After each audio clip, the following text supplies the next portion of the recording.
Well, hey, it's Rob, and this is my 2-year Maviversary. That is correct. I've owned my Maverick Ecoboost for 2 years now, so let's hop in. We'll drive around a little bit, and I'll talk about what it's been like to own the Ford Maverick Ecoboost for the last 2 years.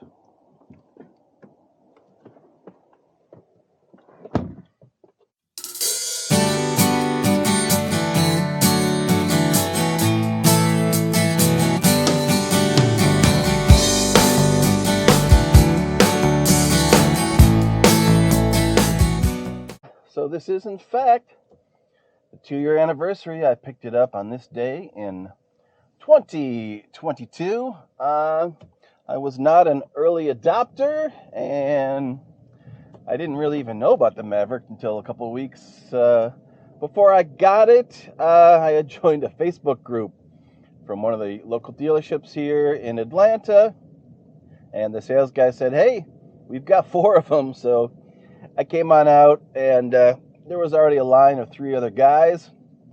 So this was kind of what I had to choose from, but it really had all the options I want. I mean, I really did want a hybrid, but from the 4 Mavericks that were there, none of them were hybrids. So I definitely didn't want an XL, especially back then. They've got a few more options now that they didn't have when they first started.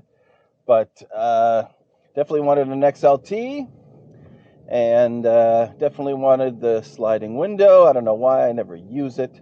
I wanted the AC inverter plug in the back and full-size spare, and I definitely wanted the blind spot monitoring. And those are all the things and pretty much the only options on this iconic silver 2022 Ford Maverick Ecoboost. But it's been great. Spoiler alert, I've really had no problems with it. I mean, there are a few things that are annoying, and that's, not even, specifically about the Maverick. Moreover, it's about every modern car and the same kind of annoyances you have with the infotainment system and all that kind of stuff. Some of the features, which seem helpful, but really once you use them, you kind of realize I'm just better off not even bothering.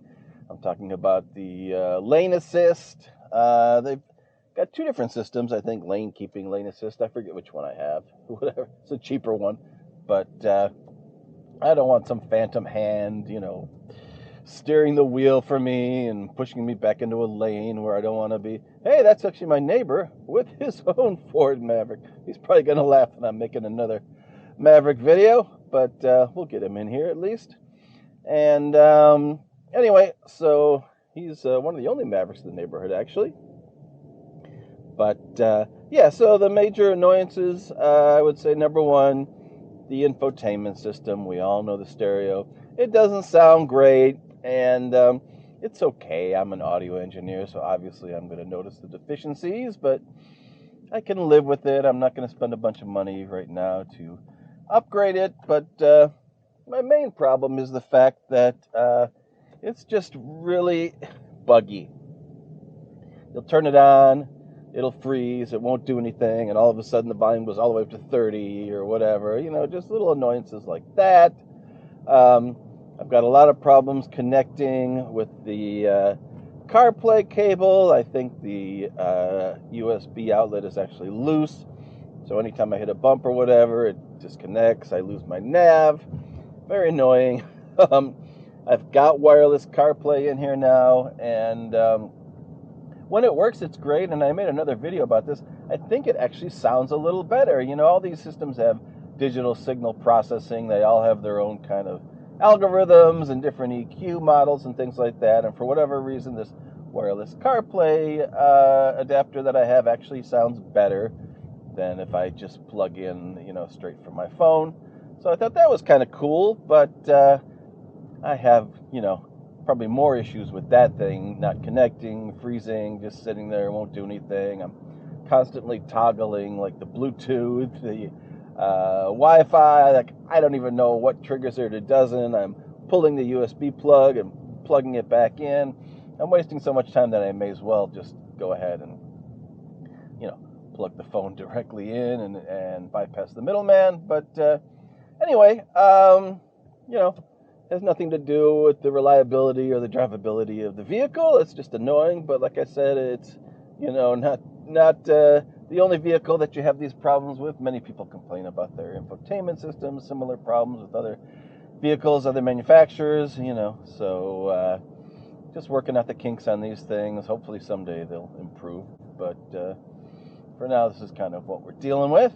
I'm looking at 28.7 miles per gallon. It's not terrible for the EcoBoost. Obviously, in hindsight, the hybrid is probably the way to go. The EcoBoost is a lot of fun. It's 250 horsepower, even more with the torque. I think it's approaching 300, and you step on it and it goes, and I do enjoy that, but I find myself just driving it like a normal truck. More often than not, it was fun in the beginning to step on it and see what it would do, and I'd try to, figure out what the 0 to 60 was and all that stuff, but now at this point, it's just like, whatever. I'm going to turn off that air. It's probably been running an making an annoying sound on the microphone. Anyway, we'll see. Other problems with the truck, the automatic braking that you have, the button down there that, the brake hold that will let you hold the brake at a traffic light is great.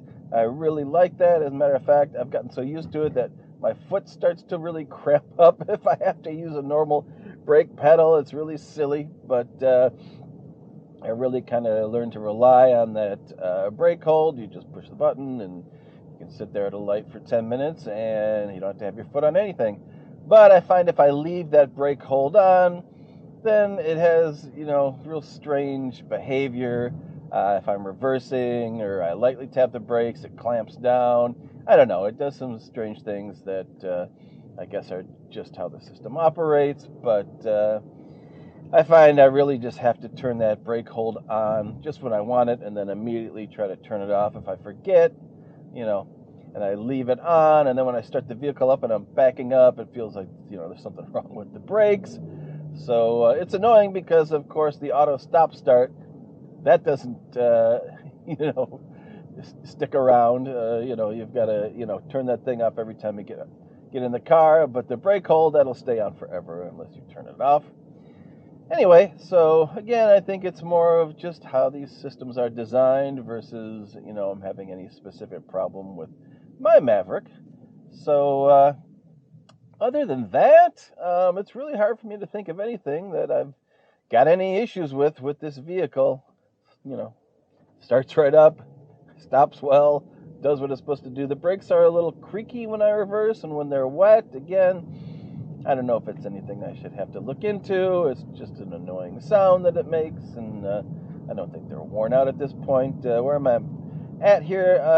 23,543 miles on the Maverick over 2 years, and I've had it in for service, and of course, multiple oil changes and all that kind of stuff. No issues have been identified. Nothing's come up. I did the recall on the airbag up there, and have there been any other recalls I've had to do? I think I had to put a sticker in the engine compartment or something or other.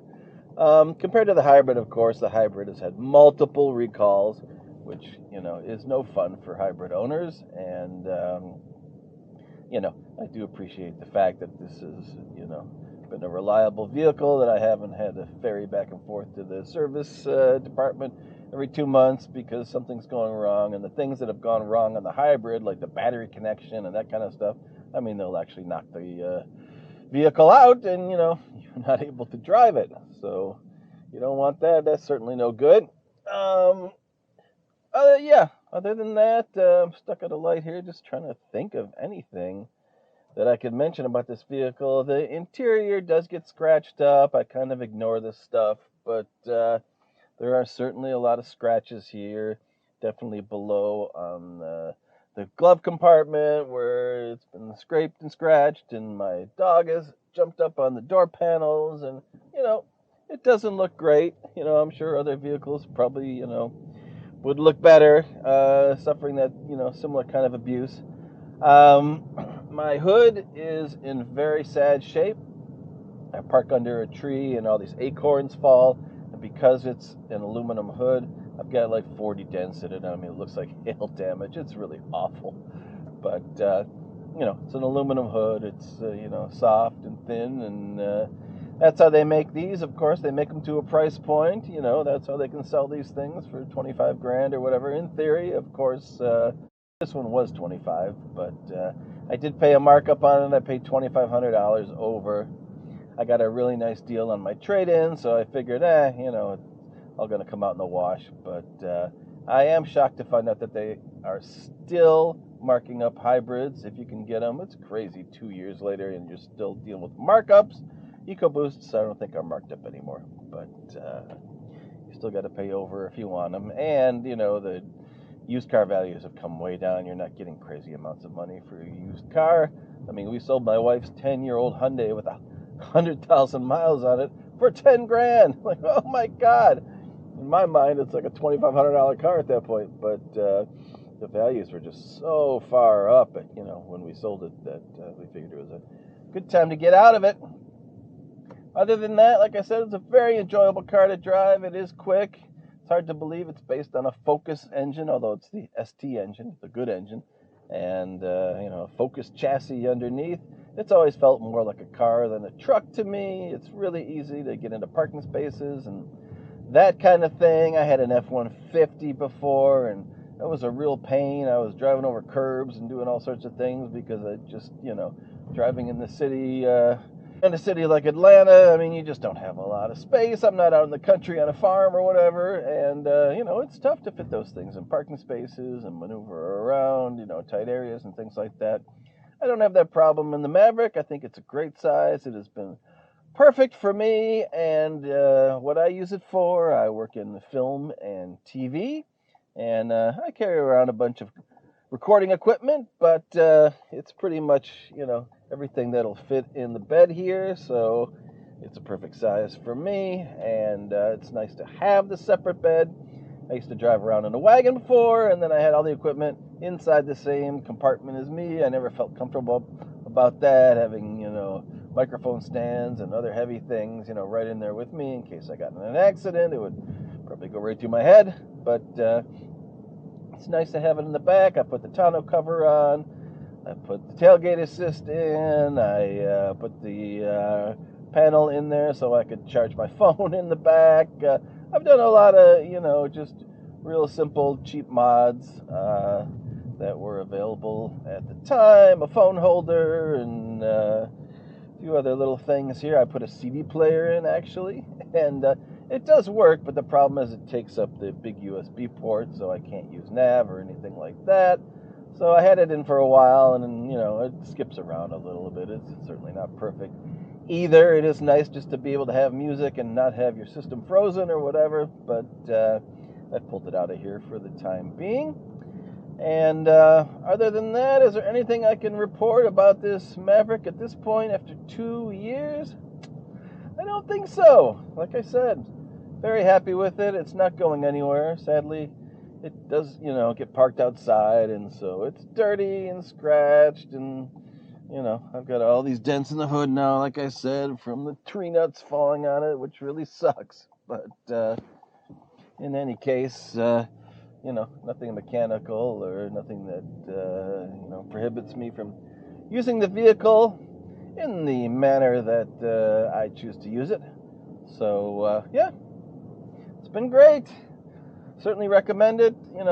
Can't believe that they're still, having a problem getting these things on the dealer lots.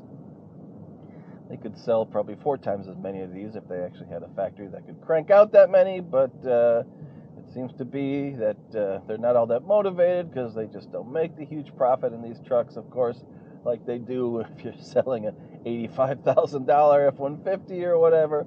So we're just never going to see that many of these, and, the Ranger, you'll probably see a few more of those, but it's a similar situation. All the profit is in the F-150, a truck they've been making for, 80 years?